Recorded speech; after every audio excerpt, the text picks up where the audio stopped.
Welcome back again. This week in the lecture series on concurrency state models and design patterns, we're going to look at condition objects. In particular, we're going to look at a number of different varieties of condition objects, and we'll see how, on the one hand, they can simplify the design of certain concurrency problems, and on the other hand, they can complicate it by introducing potential deadlock coming from nested monitors. However, we'll see how to avoid those problems. First of all, let's have a quick look and see what condition objects look like. The idea of a condition object is to encapsulate in a special dedicated object the whole logic of waits and notifications. So rather than using the built-in weights and signals that every object can potentially have as a monitor, in order to have finer degree of control over different kinds of conditions, we can encapsulate, that is, create special objects that are dedicated to managing certain kinds of guard conditions.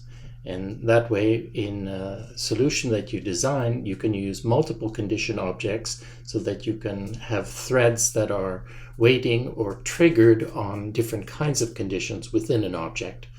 In the usual case, when you have an object as a monitor, you can only have a single condition, namely the lock that comes with the object, that you can wait on and signal. And by creating dedicated condition objects, you can have a finer degree of control. As with all design patterns, there are certain situations in which it makes sense to apply them. So in this particular case, we want to simplify the design of classes by offloading the waiting and notification mechanics. And again, as I said, to have a finer degree of control. However, because of certain limitations, use of such condition objects may actually make our design more complicated in certain situations. So we'll see when that happens. However, in the end, we can also recover some of the simplicity we had before, as we'll see in some of the final examples today. By having dedicated condition objects, we can regain some efficiency. In particular, if we have lots of threads waiting for a particular condition, then if they're waiting for different conditions, every time we do a signal, we wake them all up, but only some of them really need to be woken up. So we can avoid waiting for threads that could not possibly proceed given a particular state change. We can also use condition objects to implement special scheduling policies or to impose certain fairness or prioritization policies. And there are special cases of so-called permits and latches, which allow us to control, in the case of permits, how many threads are allowed in a monitor at a particular time, or in the case of latches, a condition which once it's set, it remains true or remains false after a particular point in time. So here's a very simple version of a condition object. It has two methods, await and signal, and we'll see that we can have many different implementations of such condition objects that have different properties. Note as well that in the JUC, the Java Util concurrent package, under the locks sub-package, there is also an interface called condition, which has await and signal defined in it, and also a few other useful methods. We'll keep it simple here, and we'll just focus in this lecture on await and signal. Now, here's the simplest possible implementation of such a condition object. So here we have simple condition object that implements condition, so it has an await and a signal. The await simply performs await, and signal simply performs notify all. And these methods are both synchronized. So this is the simplest thing that you can have, and the idea is that instead of building your object as a monitor which is synchronized, you would instead use the condition objects and offload the synchronization logic to the condition object. However, if you're not careful, then you can get into a nested monitor problem. So now let's have a quick look at the nested monitor problem. We will first see the problem as it arises in Java code. We'll then do a little bit of analysis with LTSA to see how with the model checker we can reason about the kind of deadlock that arises in this case, and we'll look at some possible solutions. So returning to our bounded counter, we would like to use condition objects to avoid waking up the wrong threads by using separate condition objects. So the idea is nice. The implementation that we'll see here is actually broken, but we'll see how we can fix it. And later on we'll see other ways of fixing the problem as well. So our bounded counter nested monitor, which is bad and broken, it extends our abstract bounded counter class, and we introduce two separate simple condition objects, one called not_min and the other not_max. The idea is that some threads are waiting for the counter to leave the minimum value and others that it's leaving the maximum value. If we have lots and lots of threads, threads may get piled up, so even if the actual value of the counter is somewhere in between, there will be threads that may be waiting to be woken up for the one or the other condition. So in order to keep these separated, we have two separate condition objects, so threads will only get woken up for the one condition or the other. This is how our increment and decrement methods are implemented.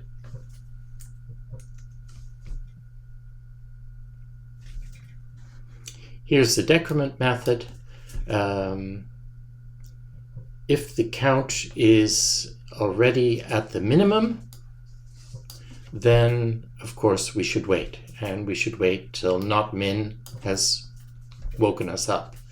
If we succeed in performing a decrement, then we'll decrement the count, and if the previous value of the count was the maximum value, then we should signal any threads that might be waiting for the maximum value to have been left. Conversely, if we're incrementing, then we want to make sure that the count is not at the maximum value. If it is, then we'll wait on not_max.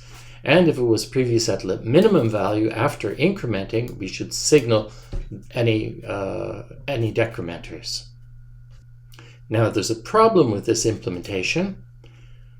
We have not only the two condition objects, but the object is also a monitor. That is, decrement and increment are synchronized. Now we have the case of a so-called nested monitor, and this is dangerous. So the problem is, suppose we have a decrementer who sees that we're at the minimum value and it's going to wait. So it's going to wait on the not_min condition. But it never performs a wait on the monitor itself, on the bounded counter. So that means while we perform this await, we are actually still holding the lock on the bounded counter itself. So a thread that wants to get in here can't. That's the problem. So we are waiting until the count is not the minimum, but there is no incrementing thread that will ever be able to get in because we never gave up the lock on the object, because we didn't perform a wait on the bounded counter. We only performed the .await method on the not_min condition object. So this is the problem. We have a monitor inside a monitor. There's the not_min and not_max, and they're being accessed within the synchronized code of the surrounding bounded counter. This is exactly the problem.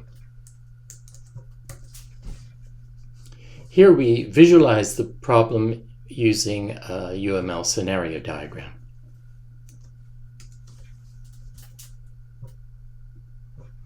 Here's client 1, performs a decrement on the bounded counter. The bounded counter here realizes that we're at the minimum value, so it asks the condition object, hey, wake me up please when the condition changes. And we would like to wait, but this will never happen because an incrementer comes in, wants to increment, but the counter is locked. So it cannot get in here to perform the increment and to cause the condition to change here, which would wake up the waiting client 1. So as a consequence, client 1 and client 2 are locked out. Let's have a look and see what this looks like in FSP. We can simulate a nested monitor just as well, and this arises whenever we have a synchronized object that's used to implement another synchronized object, if we're not careful. Now remember, we had the one slot buffer in FSP. So the one slot buffer relied on synchronous actions. We can put a value into the slot, and then a client, the same client or another client, you have a producer that puts and a consumer that gets, and in a synchronous action, the client will get that value out of the slot, and we loop around. That's all fine and dandy, but it doesn't reflect very well what happens in an actual programming language, because when we have methods, there's a separate call and a return, and that's not reflected here. So this slot, although it's implemented just fine, it doesn't reflect the fact when we put, something happens, and then there's a response, an acknowledgement, and when we get, we send a GET request, and the value isn't transmitted at the moment that we perform the GET request. It's not a synchronous action, but we perform a request for a GET, and then later, short time later, we actually get the value back. So we need a different implementation. However, there's a nice idea. Why can't we just try and build on top of the existing implementation? That is, wrap it up to provide the call return protocol. So here's our reply slot, and it's being built on top of an existing slot, except we're going to prefix it with my, so it'll be my slot. Now initially, we have a choice. We can do either put or get on the reply slot. If we perform a put of a certain value, then we will put that value in our own private instance of the original slot, and then we will engage in an acknowledgement response and loop around. If, on the other hand, we get a GET request, then we will perform the synchronous GET on our slot, then we'll know what the value V is, and then we can return, reply with a return action where that value V is bound. So that looks very nice, but in actual fact, it's going to cause serious problems for us. So here's a producer and a consumer. The producer tries to put 0, get an acknowledgement, put 1, get an acknowledgement, put 2, get an acknowledgement, and loop around. The consumer issues a GET request, gets that value, and loops around. It just keeps trying to consume. And now we create a chain with the producer and the consumer and the reply slot, and the reply slot has its own private component, which is the original synchronous slot. And that should all work just perfectly well. So here's all the code in LTSA. So we have our slot, our reply slot, the producer, the consumer, and the chain of all of them put together. And we want to guarantee the progress, that we continue to have progress for all of the actions. Put the actions in the reply that we have in the reply slot. So we can do a put and get an acknowledgement. We can do a get and get a return. When we perform the analysis, however, and check the progress then we see that there's a serious problem. So we can get a trace to a terminal state after a get. If we try and compose these guys together, LTSA reports there's a potential deadlock. If we have a look at this, it's a pretty big chain that we get. Here's the producer, here's the consumer, here's the original slot that we had, and here's the reply slot that is built up using it. All of these seem to look fine, but when we compose everything together, let's try and get this to fit all on one screen, then we see some strange things going on. So initially we could perform a CUT, and we do a myPut, and we get an acknowledgement, and then we could perform, the consumer could get this, get the return value, and then we could continue, put 1, and so on. So this would all loop quite nicely until we get the return value 2, and we could continue on with this particular path, which is looks very nice. But if anything goes wrong, then we end up in a deadlocked state. So here, for example, if we initially do a get, then nothing is possible anymore. The problem is that the reply slot has gotten into a state where it wants to get from its own internal synchronous slot, but there's no way that that can happen. Similarly, after a put and a put, if another put happens to be attempted, then again we end up in a deadlocked state. So there's a whole bunch of bad deadlock states that we might possibly arrive in, and these are all terminal sets. So with FSP, we very quickly find that we can end up in numerous possible deadlocked states.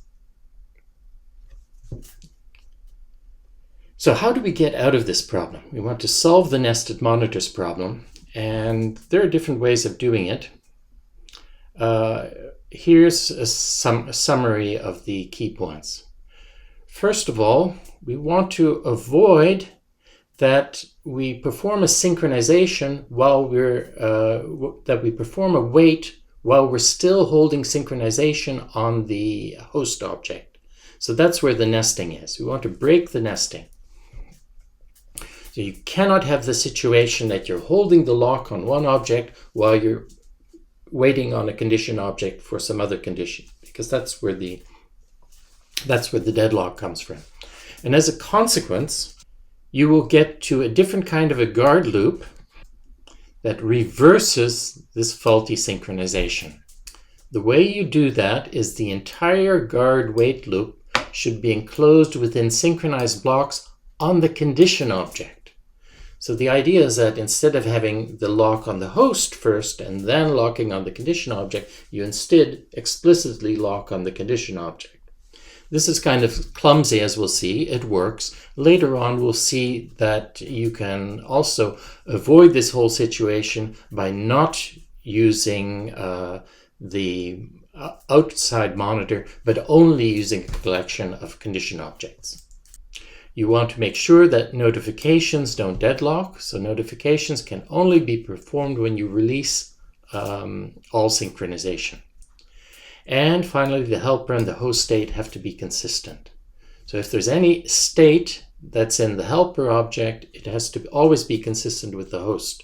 And that means that the access has to be synchronized. This gets a little bit complicated. As we'll see, initially this leads to a more complicated solution, but later on, by eliminating the outside synchronization, we'll see that we can actually regain some of our the simplicity we had before. Now, here's the complicated solution.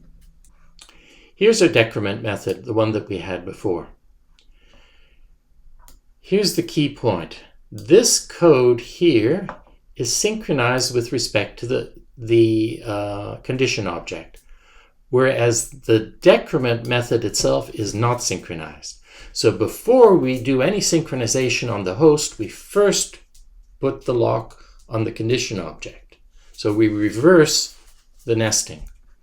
Then within here, we perform our guard. We check whether the count is already at the minimum, so it shouldn't be. If it is at the minimum, then we're going to have to wait. If it isn't, then we remember that fact. We also check if the count is at the maximum, because that's a condition that we want to signal to other waiting threads. So we keep track of whether we need to perform some notification. Then, again, within this synchronized block, we can actually perform our action. We reduce the count. If, on the other hand, the condition fails, we leave the synchronization on the host. So this is critical. So at this point, we're only synchronized within the, with respect to the condition object and not to the host, so there's no nested monitor.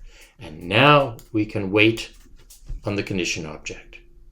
Before, the whole decrement method was synchronized on the host, and that's what led to the deadlock. Now the synchronization on the host is only here and just before, not min.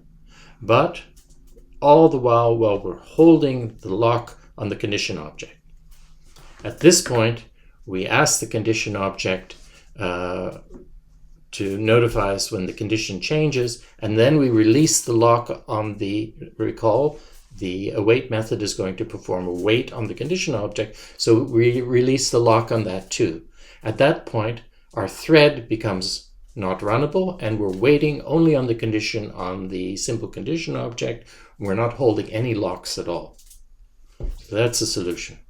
Here, once we get out of this loop and we actually found the that the condition passes, the guard passes, we've decremented our count, we remember that we left the max value if that was the case, and then once we've released synchronization on ourselves and on the condition object, then here we perform the signal on not max.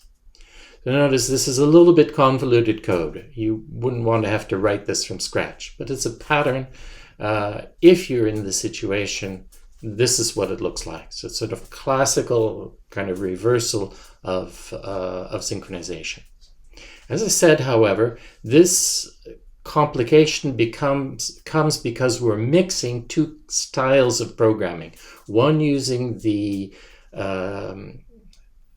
Java monitors with synchronized blocks and waits and signals, and we're mixing that with condition objects, and that's what's leading us to the problem. Later on, we'll see a solution that only uses condition objects, and then it becomes much simpler. We'll see that in a few minutes. So there are other solutions. They look a little bit different. One is to be sure you lock just a single object. So either the host, that's the original solution, or the condition object, or you may have multiple condition objects, as we'll see later. And in that case, it may be that you can remove the host synchronization as well, particularly if the host is safe or if it's immutable. So sometimes you end up with a nested monitor, and then if you look at it, you realize, oh heck, this object actually, it's just a kind of a relay. It doesn't even need any synchronization. So sometimes you just remove the synchronization, and that's a much simpler solution. That's not the case here with our bounded counter. We do have the state that we have to protect, and the state is the value of the count variable. So we cannot do that here. But sometimes, as we'll see later on, that can actually be a good solution. In FSP, we have actually precisely that case. So the version of the reply state, the reply slot, actually has no state of its own. So whereas the bounded counter has some state to be protected, namely the count variable, the reply slot, the only state it has is the state that's held by the original slot. It doesn't have any other state. So as a consequence, we don't need any synchronization. How do you remove the synchronization? Well, the synchronization is coming in the reply slot because we had a choice, an OR, between doing a put action and a get action. We can remove that synchronization by allowing them to happen in parallel. So whereas before, we had a single OR bar between this sequence of actions and that sequence of actions. Here in this new solution, we have a putter and a getter, and we run them in parallel here. So that means now that we have a put and get that can happen in parallel. If we take a path with the getter, we can still also follow the path for the putter. So if one thread gets stuck in the getter, another thread can still get into the putter and release the getter. Here again is the solution in LTSA. So we have our original slot, we have our original producer and consumer, but the reply slot, instead of being a choice between two sequences of actions, now it's a parallel composition of the two. We can check again that all of the actions of the reply slot are possible, and if we perform this progress check now, it will say that there are no progress violations. And if we compose everything together, we get a fairly large diagram.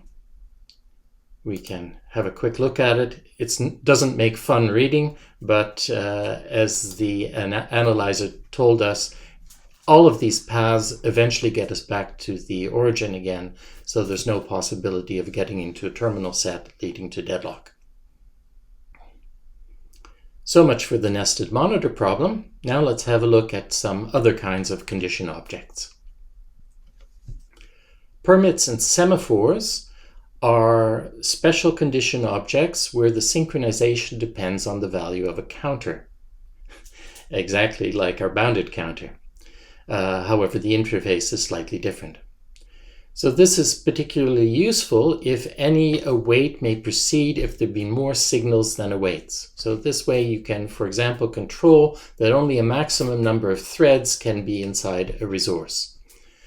So as a consequence, await would decrement and signal would increment the number of available permits. So a permit is like a badge, and I have 10 badges available. Every thread that wants to get in gets a badge. When I run out of badges, any other threads have to wait. Every time a thread leaves, it returns the permit, the badge, with a signal, and that becomes available for another waiting thread. What's very important in such a situation is you cannot miss any signals, because if you missed a signal, that would mean that a permit, a badge would get lost, and you don't want that to happen. So unlike simple condition objects, semaphores will work even if one thread enters its await after another thread has signaled that it may proceed. So this is important. Furthermore, the host classes can arrange to invoke these condition methods outside of synchronized code. This is critical because if it's within the synchronized code, we'll get, again, a nested monitor problem. So you always want to make sure whenever you're using condition objects, they should not be within synchronized code on the host object. Otherwise, you're asking for trouble. Now you can define a class that implements the condition interface and maintains a count of the permits.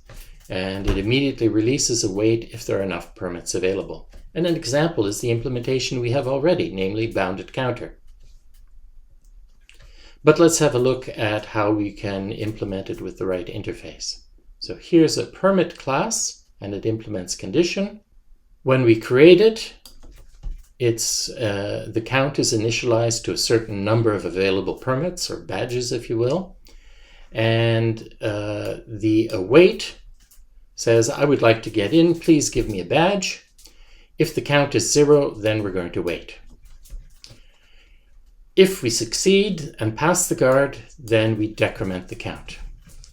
When we leave, we return the badge and make it available again. And now this is signal. It's synchronized as well. We increase the count and we notify all that are waiting. Notice this is actually simpler than the bounded counter because there is no precondition, no guard on signaling. And as a consequence, all of the waiting threads are waiting for the same thing. We're just waiting for a permit to be available. As I've emphasized a few times now, you have to make sure that when you use the condition object, when you perform a wait or a signal, this must not be within synchronized code, or you'll have a nested monitor. So as a consequence, you could, for example, use, if you do need some synchronization, then you can use a before-after design looking something like this. So here I have the condition that I'm waiting for. Here's a method that I perform, my actual action that has to be performed, which is the synchronized code. And then afterwards, I do the signal. Notice we could not do that before with the bounded counter because the bounded counter was maintaining the guard condition was over the count variable, not over a certain number of permits. However, of course, we could implement it in a different way, as we'll see shortly. Here's a toy example using the permit class that we've designed. And it's a very small building which will only allow a certain number of VIPs in it. So the building, when it's created with a permit that has a certain number of permits available, a certain number of badges. And when an important person wants to enter the building, then that person has to wait for a permit to be available. When the person enters, then we report that person has entered the building. When we leave, we say that that person has left the building, and we give the permit back by signaling it. So here in IntelliJ, we see our permit class. It's quite simple. With our await and signal, the permit's initialized to some initial count value. And here's our building class that has a permit that's initialized to some number of badges. And here's some demo code that we can run. It creates a building that holds a maximum of 3 people, and we have 5 people who try and enter and leave the building. This happens within a separate thread, and between entering and leaving the building, the person will pause some random amount of time. And if we run this, we can run it a certain number of times, and we'll get some slightly different interleavings, but we can see quite clearly that only 3 people can enter the building, and somebody has to leave before another person can enter the building. So there's never a point in time when we have more than 3 people in the building. There are lots of different variants of condition objects. We have permit counters are essentially counting semaphores. They can keep track of the number of permits. And notice that since the condition that we're always waiting for is always the same, in principle, we could optimize and use notify instead of notify all to wake up a single thread at a time. In that case, we should probably make the class final to avoid the problem that some subclasses might introduce other conditions that we might wait for and invalidate the logic behind using notify instead of notify all.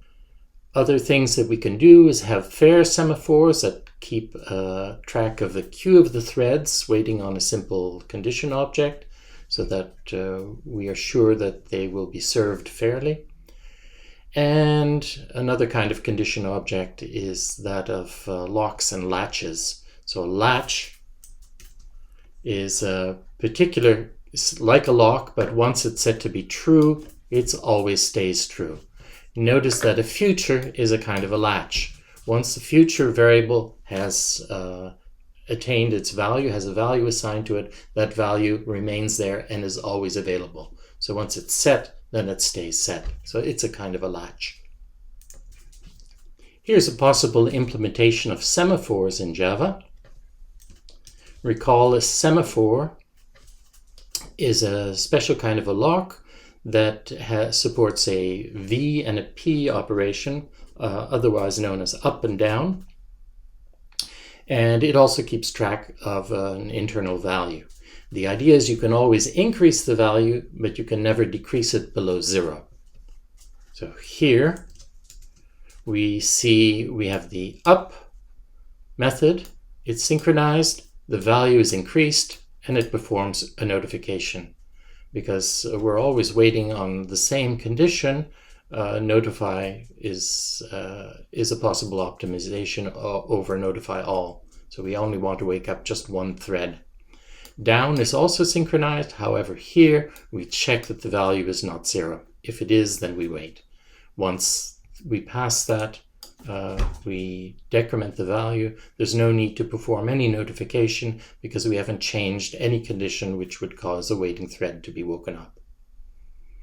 Notice that in JUC, in the JUC library, there's also an implementation of a semaphore, which is a little bit considerably more elaborate than this one here, but it supports essentially the same idea. Now we can see how using semaphores we can implement a bounded counter only using condition objects. So now we get rid of the whole nested monitor problem by not having a nested monitor at all. The bounded counter based on semaphores is not synchronized itself.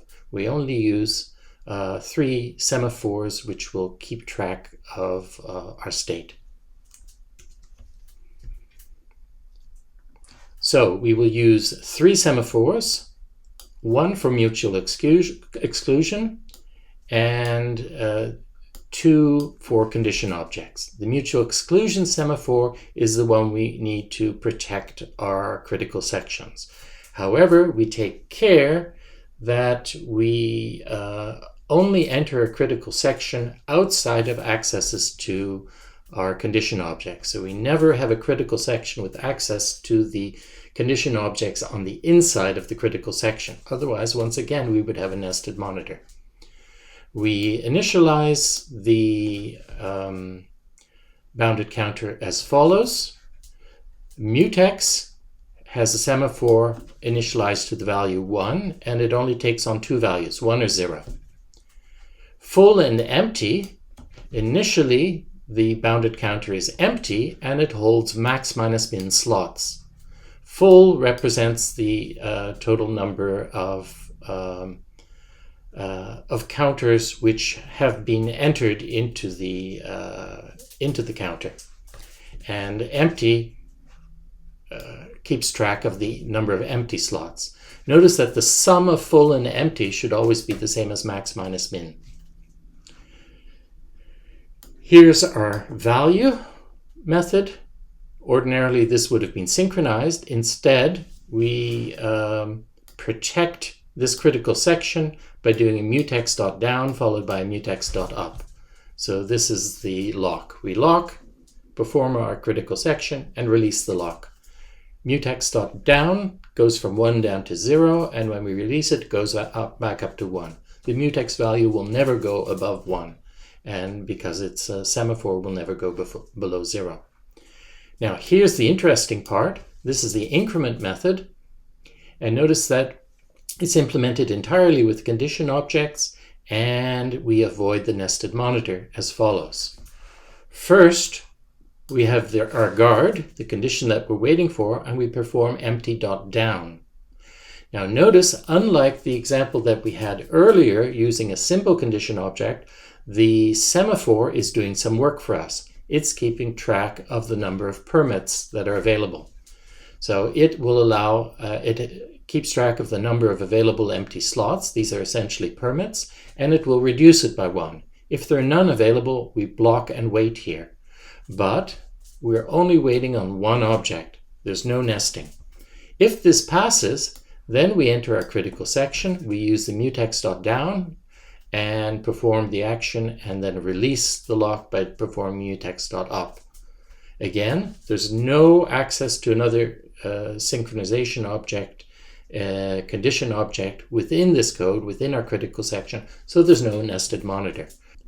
Finally, we perform full.up, and this will eventually waken any threads that are waiting to decrement. If, on the other hand, if we were to reverse the accesses to these semaphores, then we would once again introduce a nested monitor problem. Suppose we first performed a mutex.down and a mutex.up at the very end. This would be the same as making this whole increment method synchronized, as we had with our initial nested monitor, and then accesses to these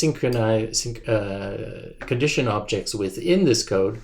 Once again, we have a nested monitor problem, because if we're stuck here waiting on empty to be signaled, we'll never get in, because a bad decrementer will never get past the mutex dot down, because we're essentially still holding the lock on the mutex. And as a consequence, once again, we have a nested monitor. Finally, in the JUC, there are full implementations of all of these classes. So you'll find semaphores, for example. Here's the same solution re-implemented using the JUC version of semaphores. It looks pretty similar. There's only some renaming of the semaphore methods. So as before, we have 3 semaphores for our JUC implementation of the bounded counter.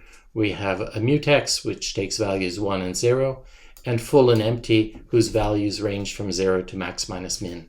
Here's our incrementer. There's a slight difference in that when we access the semaphores, there might be an interrupted exception, so we have to put this in a try-catch clause. Once again, we access empty first, then enter our critical section, get out of the critical section, make sure that within the critical section we don't access any condition objects to avoid nested monitors, and then at the end we release full. So instead of up and down or P and V or lock and unlock or wait and signal, here the methods are called acquire and release, but it's the same thing. Okay, that's everything I wanted to show you this week, and we'll see each other in the interactive session soon. Thanks for your attention.